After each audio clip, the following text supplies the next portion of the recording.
ভারতীয় সেনাবাহিনীকে বাংলাদেশের দিকে নজর রাখতে বলছেন। খুব ভালো কথা, নজর রাখেন, নজর আমাদেরও আছে। আমরা চোখ বন্ধ করে নেই সেটা নিশ্চয়ই এতদিনে বুঝতে পেরেছেন।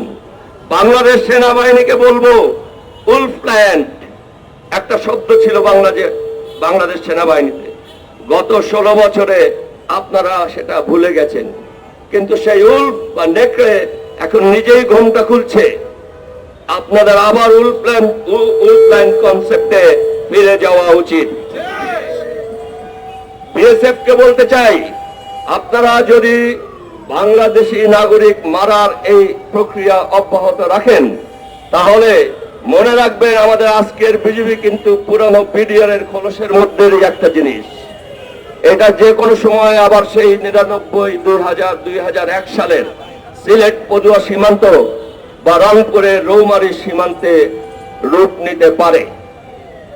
সেই সময় সিলেট পদুয়া সীমান্তে 1991 সালে এবং পরবর্তীতে 2000 সালে রংপুরের রৌমারী সীমান্তে আপনাদের কত লস হয়েছিল সেটা মনে রেখে বাঙালির দিকে তাকাবেন।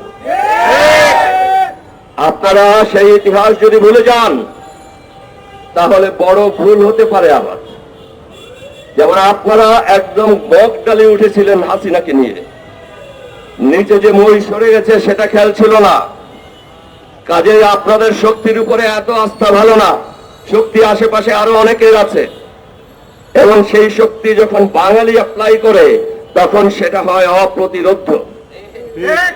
আপনারা মনে রাখবেন, আমরা বাঙালি খালি হাতে কয়েক লক্ষ পুলিশ এবং সরকারি বাহিনীর সাথে অস্ত্র নিয়ে যারা আসছিল তাদের সাথে খালি হাতে যুদ্ধ করে জিতেছি শুধু সংখ্যা দিয়ে।